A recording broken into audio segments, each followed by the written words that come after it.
Welcome to MLG's Watchpoint. Mr. X here with Monty and Uber, and we are done with the regular season. It was so satisfying watching all those clips. I mean, the amount of personality we've had in this league is so great. The number of games that we've had, yes, it's been an exhausting run at times, but it's been a fun one. It's been a fun one. I've been good. I've been full. I don't know. I've been tired, but last night all I did was just stay up and just watch old games and stuff. I was like, oh yeah, what happened back in stage 2? I just couldn't get rid of it. I mean, we're not done quite yet, to be honest with you. We've got a little bit yet to sort out. But first, the first regular season of the Overwatch League is in the books. And we're going to break down the entire year today, or at least we're going to attempt to.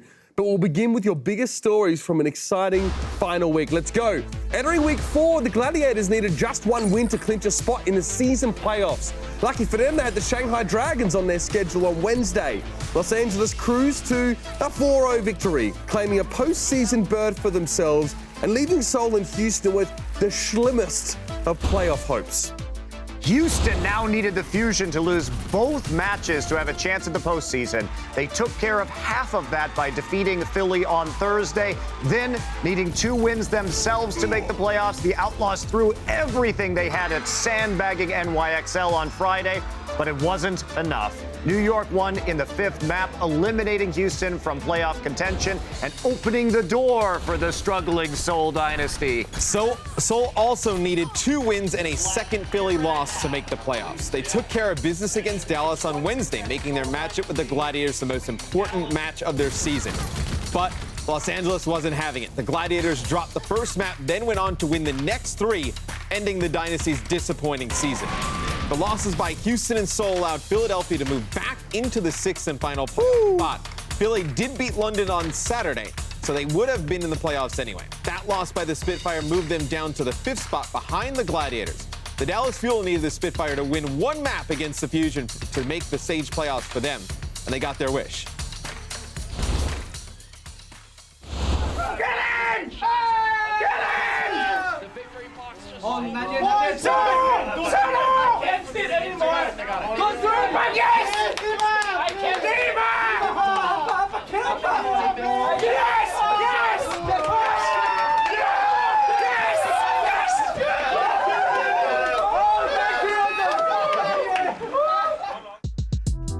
So, the Fuel were able to make their stage playoff debut on Sunday. As a congratulatory gift, Dallas got to face the NYXL. That gift came courtesy of the Gladiators, who finished stage 4 in first place and elected to face their crosstown rivals, the Valiant, in the first semi-final. The Valiant, they came out strong, but the Gladiators took maps 2 and map 3 to go up. The green and gold took over after that, though, to win in 5 maps. In the second semi-final, the NYXL looked like too much for Dallas early, but the Fuel came back to force a 5th map as well. New York shut the door on Dorado to advance to the final, and the NYXL and the Valiant split the first 2 maps of the championship match. But it was wings out after half-time, and LA was able to defeat the XL for the second time in 3 weeks. The Valiant full-held New York on both escort maps in this one to claim their much-desired first stage title. It feels amazing to win the playoffs. We've come a long way, we put a lot of time in, so to finally, get that win and be like, we are the best at this stage, it's an amazing feeling. 이게 뭐 누구 하나의 슈퍼플레이가 나와서 이긴 게 아니고 그냥 팀원들이 되게 자랑스럽고 그런 것 같아요. It looked like the Valiant were coming in totally prepared for this squad. Honestly, the preparation goes all to the coaches. Literally everything that they told us that we were going to have to face this match, we faced. You remember we scrimmed this team and you tried to go coast and they 2v1? Yeah, we go left with I go left with Fate. It was decided early on that New York was going to win, so they did all the preparation for them. We kind of just relaxed and calmed down, and we knew that New York had to go into the match tired because they just played a 5-map series before that. The challenge issued by the Valiant. They're out here for a victory today. Our Dorado first is probably one of our best defensible points. I think we have a clear understanding of how we want to adapt. I think you saw a lot of that in the match. What do you want to play? How do you play? We're going to play the same way. They brush. If we have flawless communication like we did this match, I don't think there's many teams that would ever be able to take that point. They never really had that player that really dismantled our defense, so as a unit we just shut it down. The war of attrition is favoring the Los Angeles Valiant. There's one point on Blizzard World where C-Bilby was still in the fight. Brady pushed him, and then I pushed him right after that, and that staggered another 30 seconds. So our micromanagement and micro fighting game was on point today. It's the city of Angels to claim the stage 4 trophy. Seeing the crowd cheer for us after we got up and, we gave each other hugs and stuff, and like hearing the crowd, they were so loud and they were like so supportive of us, so it was a really nice feeling, honestly. Probably the best feeling I've ever had. I actually think that right now the LA Valiant is the strongest team in the Overwatch League. I think after these 2 wins that we've had on New York and after winning this stage, like to us personally, it's like big motivation that we can beat any team in the league. We're not afraid of anyone anymore, right? Everyone's just terrified of New York, but us as a team, I don't think we're scared of New York as much. 저희 스스로 무너질까 봐 그게 무섭고, 물론 그러진 않을 거지만 그것만 조심한다면 그러면은 무난하게 다른 팀도 다 이길 수 있을 거예요. And this young team was hungry for glory, and they found it. Soon had a big day for the Valiant in the Stage 4 playoffs. In the championship match, he out-damaged both Pine and Sebilby and died less than both NYXL snipers. Soon topped SBB in every major category, and he was great all day. I mean, you look at this guy earlier on against the Gladiators. I'm surprised he didn't get player of the match right there. I thought he was outstanding. He was absolutely dominating Surefour in these Widow battles. And this is what we said the Valiant needed. They were very close to greatness, but we needed to see more from their DPS. And Soon and Agilities have stepped up massively this stage. Yeah, we weren't convinced by the Valiant, should I say. And, we got some blowback about that. People were like, why are people underrating this team? It's like, we haven't seen the greatness that we need to see from these individuals to get them across the line against a team like New York. I was pretty high on the Valiant, but mostly because of their tank line. It wasn't really the DPS that excited me. I think Fate and Space have been absolutely phenomenal since they've been the tank duo for this lineup. I mean, they've only lost not less than 5 matches since Space has been in the lineup. I think Fate has definitely cemented his spot as one of the best main tanks in the league. I think when you have such a strong tank core, you can kind of compete with anybody, and their supports play really safe. They're able to stay alive for a long time.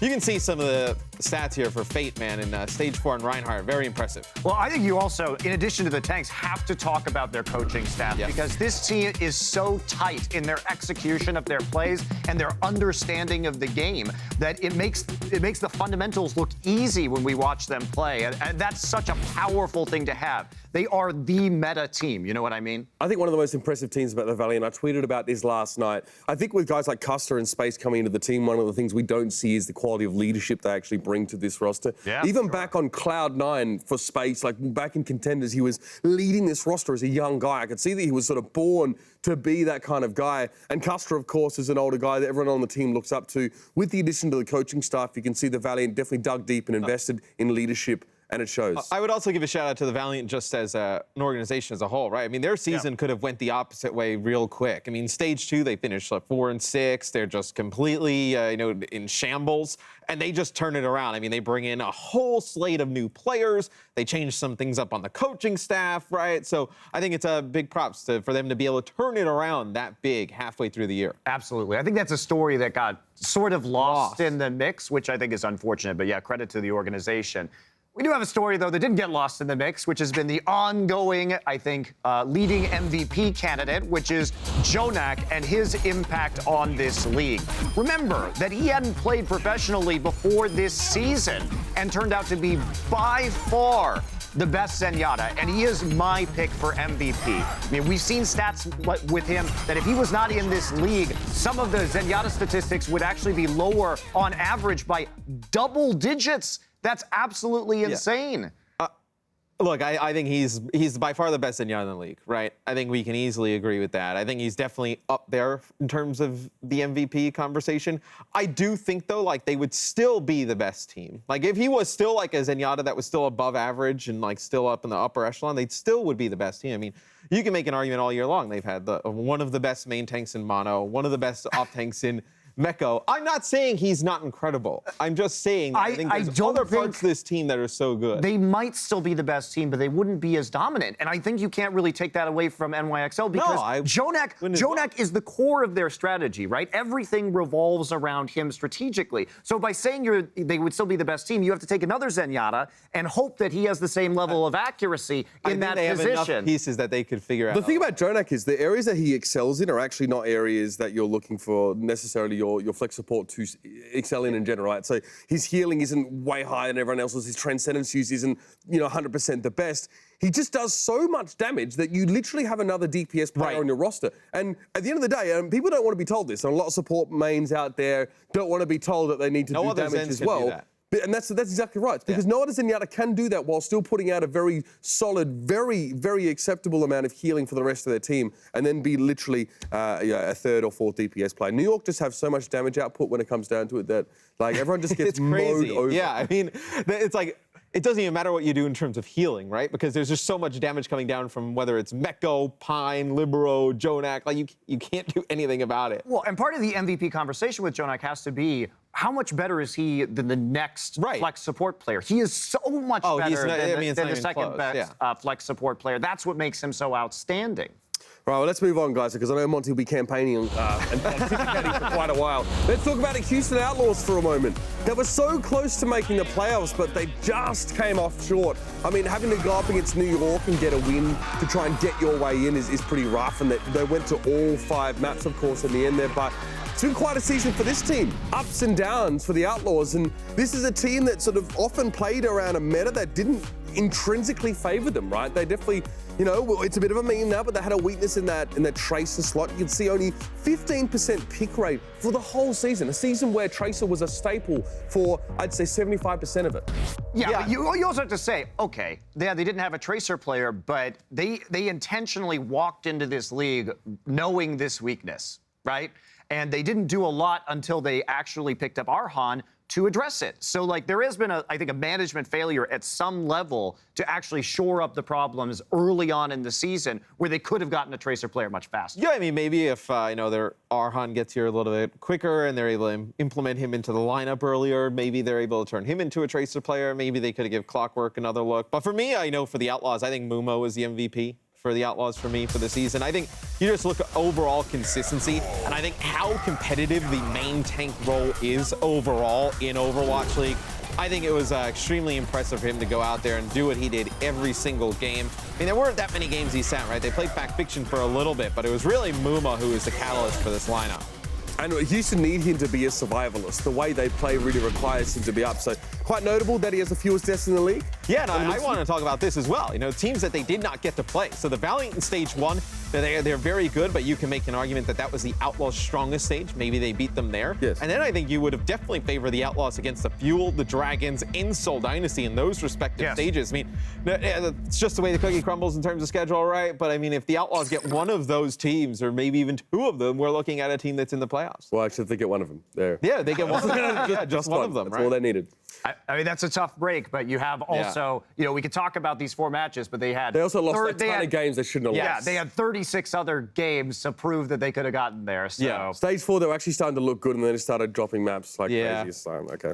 All right. Well, we have to talk about another team. That's not Houston that missed the playoffs. We have to. I know, it's painful for me too, guys. But the Seoul Dynasty, they couldn't overcome the self-inflicted damage they sustained all season. And now that season was over.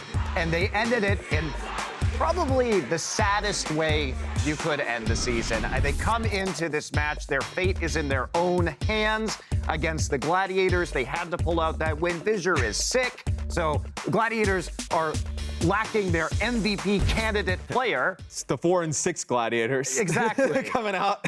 And this is what we get out of it. It is just, frankly, incredibly depressing. Yeah, you saw Jae Hong's stats there as well. I mean, there was a time we called him the greatest flex supporter in the world. And don't give me the whole he can't play Ana argument, because he was also an excellent Zenyatta player as well. And you look at that, and he's down at like 7th in a lot of these categories. This was a guy that was potentially the best player in the world coming into Overwatch League. If you look at his history coming in through Apex and on Lunatic High, this guy was insane. And he couldn't even hold up here in the Overwatch League at all. And for the same argument that I made kind of for the Houston Outlaws in the last one, right? I mean, they play the Shanghai Dragons and the Florida Mayhem. If they're competitive teams, this is a team that could have finished with more losses than wins throughout the Overwatch. Yes, if you take out the Shanghai Dragons, they weren't even 4-0ing the Dragons. They were beating them 3-1. No, they were like the only team from the start that were giving the Dragons maps. If you take out the Dragons wins, I reckon they're less than 500 in this season in general. However, the main support role definitely was the least of my concern on this particular team. Toby obviously was a wizard when it came to the Lucio mostly, and you can see here that he had the highest hero damage, but he Me and Gambler, I thought, were definitely the more solid part of this team. I wouldn't say they were nearly as brittle as some of the other aspects of the Seoul Dynasty. Seoul obviously struggled in terms of the second DPS, the tank play as well. I thought Zumba was still good, but yeah, these guys were still a fairly consistently, effective part of the team. I think for me, it was just the pressure just being way too much for this team. Coming in, they had like really high expectations. We talked about how Seoul Dynasty was potentially going to like roll over everybody in the Overwatch League, and they weren't even close to doing so. And I think when they missed out on that first stage playoff, I think the pressure there started to like kind of mount up on them, and then halfway through the season, they still hadn't made a stage playoffs. You know, you want to see how the strongest they looked all season long, we could take a look at it here. But I mean, other than this, I mean, they were not looking good, not looking good at all. I mean, you see everybody there looking all swole. Yeah, too much time. Wasn't pretty after that, I guess. Yeah, there was one. I remember there was one game where we really lost it at Seoul. Like, even as commentators, we'll be shocking. You know, exactly. As commentators, we definitely want to keep fairly impartial about it. But there was a game against the Shock, I think, which they needed to win. Temple of Anubis, they needed to win every single map, and they took out Fleta for Wiki. And I said that as we went to the break. I said this is just, we're not happy with this at all. This is not Seoul. And this has to go back to the coaching. We've said, do they have too many cooks? They had in like the more kitchen? coaches than everybody else. I mean, they bring in all these coaches from all these other teams, including their old Lunatic High coach, but we're talking about Nugget, Hokuri, Always, Oof. Like, these guys are all coming in from these different teams, and they really like failed to even sort of have a fundamental game plan. Like, it never seemed like Seoul had a personality as a team. It was constant player swapping. They never got their feet under them, really. Like, the amount of coaching staff they apparently have is unacceptable. No, I mean, they weren't like an aggressive team. They weren't a defensive team. They weren't really trying to like enable Fleta or Jay. They were just like playing the game. It was just weird. Yeah, hot mess, man. Let us. We digress, though, I think. It's been such a wild season in the Overwatch League with so many great individual and team plays, to be fair. It would be almost impossible to select the top 10 plays of the season. In fact, that's just a very onerous job. So luckily, you guys did it for us. These are the top 10 most viewed and most talked about plays from the Overwatch League season. Number 10. Fisher hits the fatty Earth Shatter, and the 4K against the Mayhem in Stage 4. This guy consistently producing these stellar moments. That's a hashtag T-Mobile MVP play right there. It's Gladiators in the nutshell. You just have, he pulls it out at the end. Fisher makes a huge play with an ult, and that's how the Gladiators take a map. Number 9 comes from day 1 of the Overwatch League. It's Chipsayan. It's a Battle Mercy kill. Ulting Nafara, and then he actually gets the kill yet again. Oh, the insta-res. I don't miss that at all. We didn't get to see Chips too often here during the Overwatch League. This is one of the brighter moments. Instant res, go to hell. At number 8, it's Pine from the Widow with a 4K in the Stage 1 championship. There is nothing that encapsulates Pine better than this play. Crazy flank that shouldn't work, check. Hitting a 4K, check. Pine is just this wild card in these matches, and he's one of the most, if not the most fun player to watch. Problem is, did they win the series? No! They lost the damn series! We call this the Saya player. That's it. Number 7. Small Widow Schnoips. Here's your Sire player, Matt, with 4 headshots versus the Fusion on Horizon Lunar Colony. Comes into this team. Obviously, we wondered how we'd acclimatise, but this guy is just a freak. We didn't even see him the final week of the season. I don't know how you... Don't get me started, bro. Oh, man. Widowmaker was. I think they were just testing out players they wanted to keep on the roster for next year. I think Saya's... I think they already knew, I hope so. I mean, it is the only time we really saw anything positive. And number 6, it's a sneaky Taimu Reaper play. I can kind of imagine why this one is up there. It's Taimu, it's a Reaper. Everybody loves Taimu and Reaper. You see, this is when Boston was struggling, just getting ulted the Death Blossom in the spawn. Oh, did he get knocked into... He got knocked past the shield by a right click, I think, from Boston Zaya there. Yeah, you love this, though. That's a classic envious play, creative use of a rarely seen hero, but we see a lot of Genjis, but not often do we get to see Genji 5Ks. Battle for LA Part 2. This is Hydration on Hanamura, just cleaning up. He's got as many kills here as he does have names. That's pretty impressive. Love to see it. This is the Verbo main support, Kariv's a Soldier 76 stage. Number 4 is some more snipes from Shaboy, Saya player. This one's on Junkertown. This was nutty. I remember Pine commenting on this on Twitter and just saying, you are freaking amazing. Actually, I can't say exactly what he said, but this was... And they still lost the map! They still lost the map. They, like, lose this fight. They don't even do anything after it. Unbelievable. For real. Number 3, the Valiant on the receiving end again. This time it's Visor flying off Oasis to kill the Far Mercy. No pocket needed by his own supports. This is my favorite play of the season. Your MVP Fisher, he's just dropping it in there. My champ learned fly. They start slapping around. I just want to watch Fisher play all day. Yeah. All right, number 2 from the Stage 3 Championship, Sabiolby goes off on Uprising for a Tracer 3K to seal the deal on Numbani. And what we love about Sabiolby is he's such a clutch player. He plays out of his mind when things are on the line. Yeah, I overuse sometimes the term clutch, but he really is. He steps up when it really counts. The number 1 clip, according to you nerds on social media, is Carpe Solo taking the point with a Widow 4K versus Boston. I approve of this one. I'm pretty sure my yelling in this game caused me to get sick a few days later because I just was so exhausted, but this was unbelievable. Nice sick yelling. Yeah, no. Yeah. You see what they need to do, though, to win games there, Philadelphia. They need Carpe to just jump onto the point, kill everybody. Over the past 20 weeks, we got to sit and back and watch a ton of incredible performances, unbelievable matches, and truly memorable moments. But what was it like to be a part of that? We sat down with a bunch of players for a season in review. I have a lot of good memories from the season. Personal memories this season. 저는 아무래도 개인적으로 가장 기억에 남는 순간은 오버워치 리그 하면서 저희가 스테이지 1을 우승했던 게 기억에 제일 남는 것 같아요. 저희한테 큰 일이기도 했었고. 그 노래가 나와서 그거 입장하면서 저희가 조금 퍼포먼스 했던 게 기억에 남아요. The challenge was to take a bite out of a lemon. I made the grave mistake of going first, and I ate like almost the whole lemon. I was like, yeah, I'm rock solid. Clockwork takes the whole thing like in his mouth, one bite, swallows it whole. I got a pie to the face, but I still had a great time.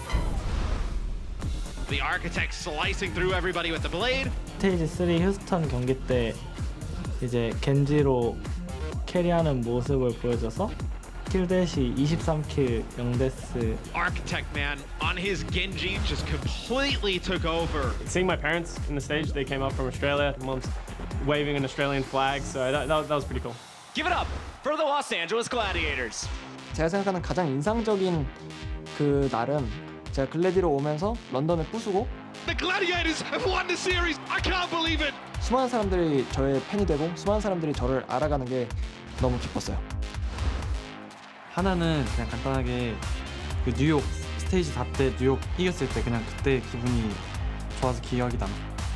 이번 시즌에서 제일 좋았던 기억은 스테이지 3 때 이제 타이틀 매치 등장할 때 팬들도 환호와 격려 그런 게 평소보다는 더 많아서 그때가 제일 좋았던 것 같아요. 저희가 메이엠전을 역수입한 적이 있었는데 처음으로 The very first reverse sweep that Seoul has managed to put together. 그때 2대0으로 지고 있음에도 저희가 좀 팀원끼리 좀 다독여주면서 할 수 있다고 해서 오버워치 리그 시즌 1에서 가장 인상이 남는 장면은 이제 보스턴전과 결승할 때 제가 트레이서로 다 잡은 거. 다 잡았잖아. 다 잡았어? 볼스카에서 다 잡았잖아 혼자. 아 그래? 혼자? 어. While Sabiolby throws the pulse in, and it's a wipeout. Boston Uprising, they're getting run over. 난 모르겠어. 기억이 안 나. I'd say more than any one memory, it's that sensation of like having been through something really significant with my teammates. That's been really meaningful to me. A lot of times we look at statistics per 10 minutes to create a reference point for comparison. But at the season end, we're just going to look at some fun stats instead, and those are total numbers. As you can see here, Fate was the top damage blocker, followed by Gesture and Gamsu. Fissure and Fraggy made the list while each sitting out most of an entire stage. Yeah, that's really impressive. Let's get to some supports. Let's show them some love. Here are the top 10 in total healing done this season. Kellex from the Boston Uprising leading the way ahead of Neptuno and Big Goose. The Fusion and the Gladiators, the only teams with both supports in the top 10 here, though Custa did start the season on the same team as Harry Hook.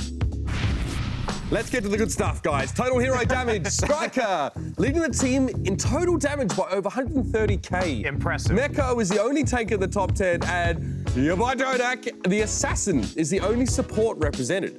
8 of these 10 are on playoff teams, and Tvik is the only player to make this list that didn't benefit from extra stage playoff matches. You may have noticed that 4 of the top 10 total hero damage for the season are from the NYXL. Now, maybe that's not surprising for a team that has dominated so many of their matches, and the league's best team is where we will begin our 22nd season summaries. New York was 34-6 with a plus 83 map differential in the season. They came into the Overwatch League as mostly LW Blue, who never really achieved glory over in Apex in Korea, with Jonak, a player they just scouted off the ladder, guy who'd never really ever been on stage, let alone played in a professional team, and yet they became the most dominant team in the world of Overwatch.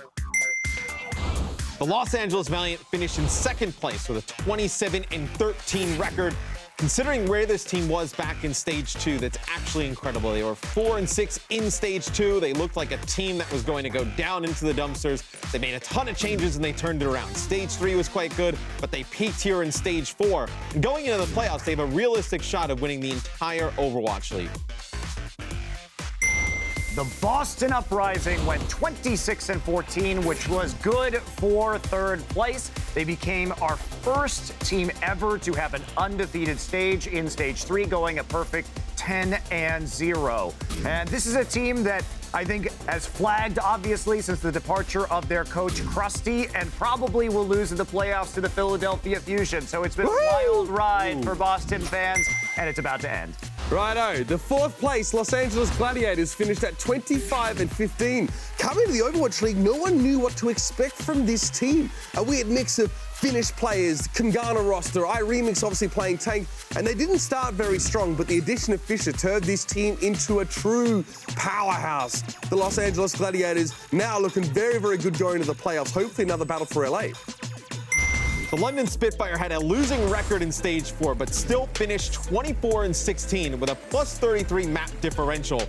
London was just one of the weirdest teams all season long. You look at this roster top to bottom, they have so much talent. Your Stage 1 champions didn't really put it together in any of the other stages. They barely squeaked their way into the playoffs, but this is a team that nobody is going to want to see.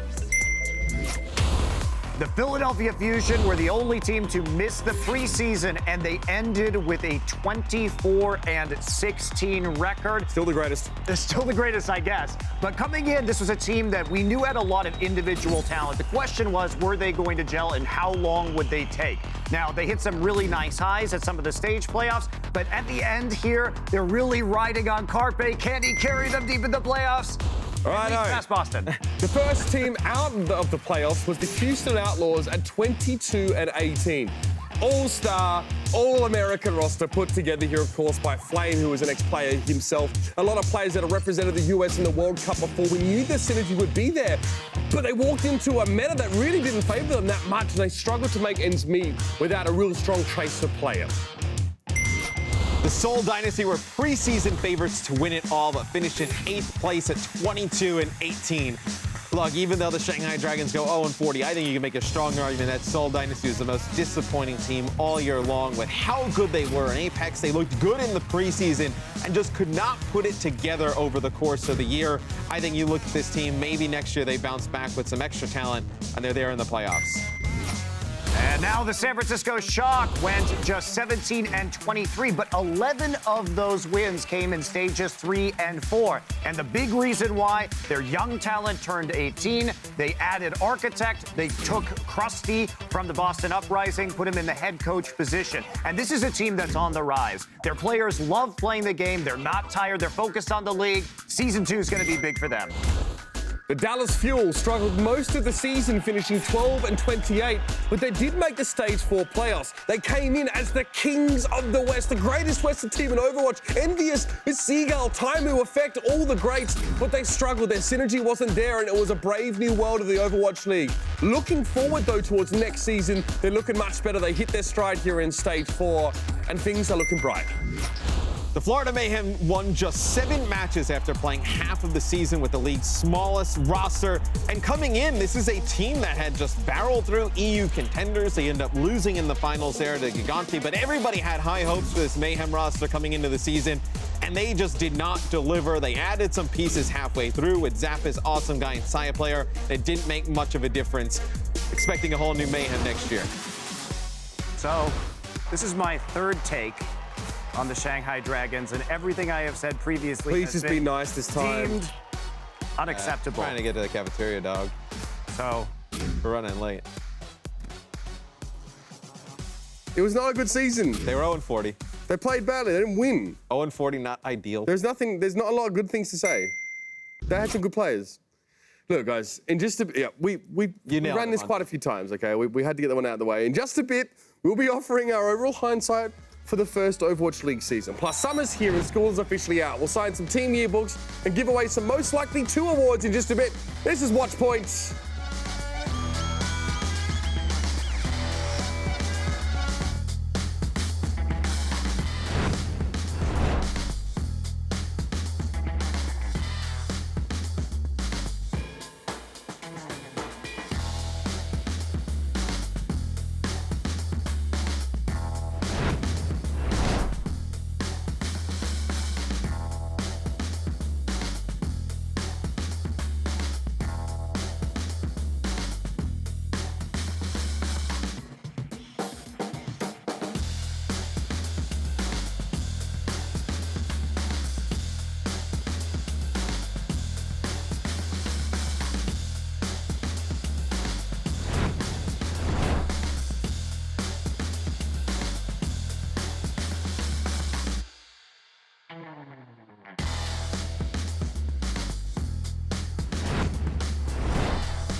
As we close the book on Season 1 of the Overwatch League, we want to open another book.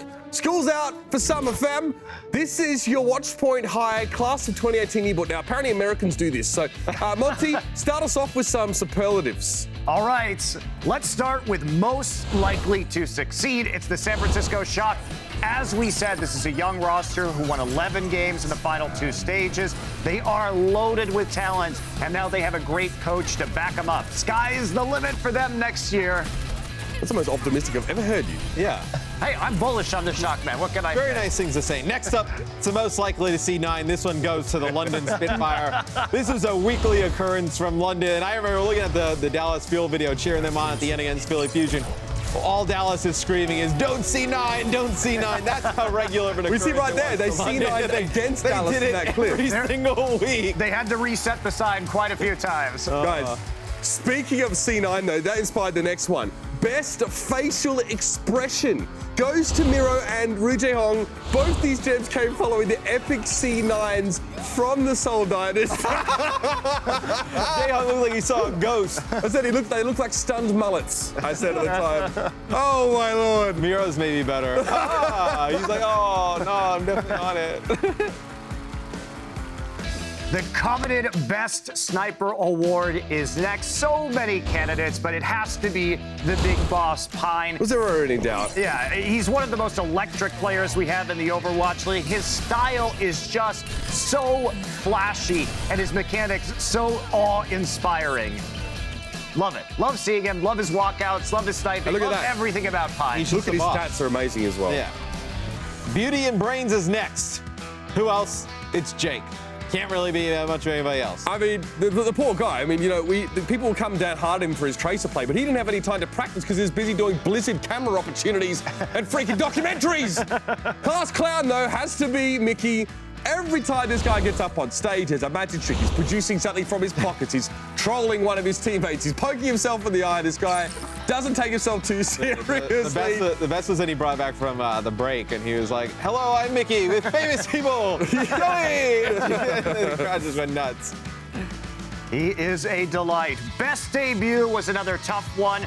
But can you get better than IDDQD's debut on the final map of the season against the Shanghai Dragons? Nearly 12 final blows for 10 minutes. That is a nutty statistic. And, of course, an infinite kill-death ratio because he didn't die. You know, he got no final blows in the first half of that one either. That is essentially 2 full team kills by himself in 10 minutes. It's pretty impressive. Best couple. This was a DPS tank or support duo. It has to be Ark and Jonak.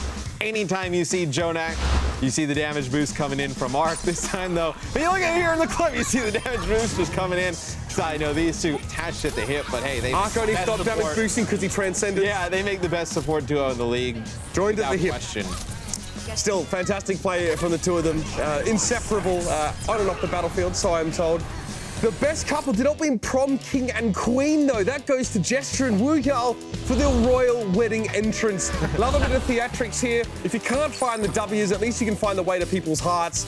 And for London, obviously, this was a celebration for the British wedding that was happening. Apparently, Americans care about that more than Australians. We're still ruled by the bloody Queen. I'm sorry. Yeah. I don't even know if that's true. French club president has to be soon. The club only had 4 people in it this year, but I hope we see more. A lot of great French players. Soon is the president. Look at these statistics. And coming up big towards the end of the season, too, making the plays when it mattered. And, I mean, just look at Soon. That facial expression, I've never seen anything more French than that. Yeah, that's debilitatingly French. Best hair. I think we're being ironic with this one. It's Big Goose. It's just a beautiful mess. The Big Goose is on the loose. I mean, he just loses his headset in it. I'm pretty sure sometimes they need to send a search parties in to find the headset because they're pretty expensive to recover. In the goose nest? The last one, the best comms check goes to Big Goose's teammate Void. I mean, seriously, listen to this. Who the hell does this? Who checks comms this way? Avoid, mic check. Closer. Mic. Talk. No, talk. Talk.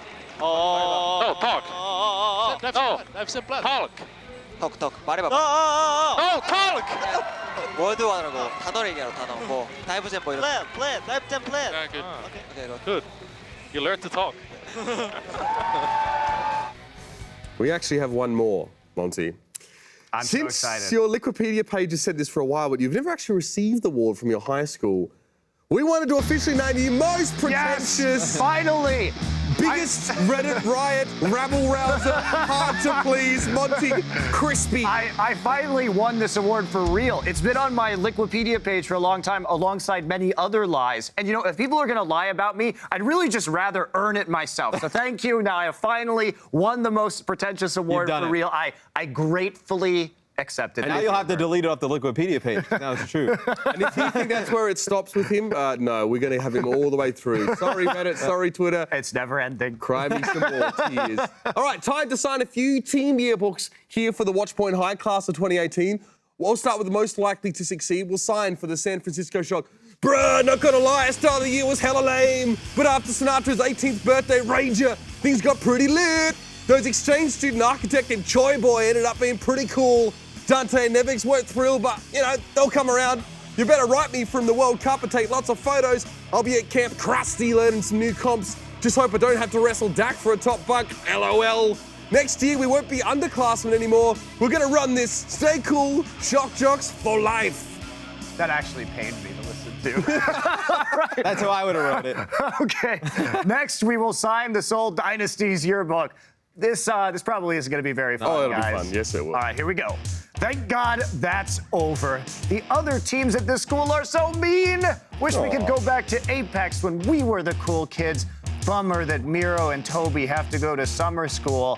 Fleta used to be my BF, but then he changed. Hopefully we can find a main tank to go to prom with next season. Keep in touch. Poor Seoul Dynasty. Okay. Last but not least, well, it is kind of the least. It is Shanghai Dragons. The least. Dear Dragons, GG, AFK, have a nice summer. That's about it. Fun story. If the Dragons were AFK all season, they would have had the same record. We had to offer so many thoughts and opinions over this long season. Actually, some you've appreciated, some you've not. We appreciate all of them, of course. And I imagine they'll make us give one more. It is time for our final hindsight of the Overwatch League Season 1. Monty, get in there. I think we have to talk about how the teams manage their schedule this season. Right now, as we all know, talking to the teams, there is a huge amount of burnout right now. It's been very hard for a lot of these players, even ones who were professional Overwatch players before competing in Korea, because there was more time between matches to plan. There wasn't such a rigorous schedule. And the infrastructure wasn't there for them previously. And I think the big challenge going into Season 2 is going to be who has the infrastructure that will allow their players to take the adequate amount of breaks, optimize that practice time so the players don't get fatigued. That is going to be huge. The team that figures that out is going to have a huge boost in performance next year. And for me, I suppose it's pretty obvious and straightforward, but the Overwatch League doesn't care about your pre-OWL dynasties and your successes. So many teams came into the Overwatch League with great expectations on their shoulders, and ultimately these were some of the greatest disappointments to us. The entire landscape of Overwatch esports has changed drastically and will never be the same. The practice situation, the opportunities for teams to play against each other, the playing field has been leveled, and you see that now manifest in these results. It's a new era of Overwatch, and it's not one that's dictated by the tournaments of old. For me, my hindsight for year one is even with two teams having really horrible seasons start to finish, the league was very competitive. I think, look, Shanghai obviously struggled, same with the Florida Mayhem, but 8 of our 12 teams made a stage playoffs. That's actually extremely impressive. It's very difficult to do. I think, next year, if both of those teams down at the bottom become a little bit more competitive, it's going to be even better for fans, better for the viewers at home, and better for us, right? Casting better competitive games all season long. Was really impressed, though, with a lot of the great teams all year long. And that does it for MLG's Watchpoint, ladies and gentlemen. Check out our playoff map lottery show on Tuesday at 11 p.m. Eastern or 8 p.m. Pacific on the OverwatchLeague.com or the Overwatch League app. We're choosing the maps, of course, completely random for the playoffs. Thanks for watching. We'll see you next season. It's time to kick off the inaugural season of the Overwatch League. We are going to have an amazing show today. What a huge win for Dallas Fuel. Mickey looking pretty damn good on this Brigido. Seagull's been on an absolute rampage. The Shanghai Dragons are becoming fan favorites. Everyone's been wanting to see this squad get a big win. I'm going with the Dragons today! And that's it. Gladiators coming up here. They're looking like a different team now. Fisher takes him down. Nobody doesn't like Fisher. One of our favorite teams to watch, not just for their walkouts, but for their gameplay as well. Oh, the Titan player coming in. Gets 2. 2 kills for Logix.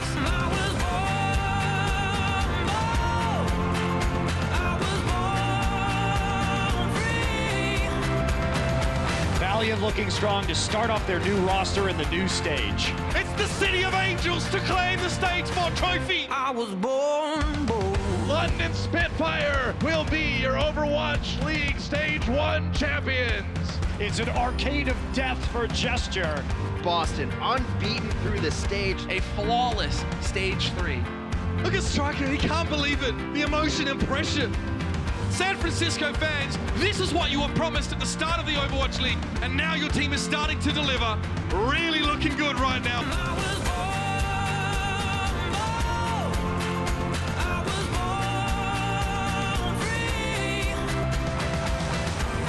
This team has played incredibly well. Jake, he's got monster on that Junkrat. Rocket's just got his hair done. It looks amazing. They called themselves the Dynasty. This is a squad that everyone was expecting big things from. Fleta going crazy. That's 4 kills for Fleta.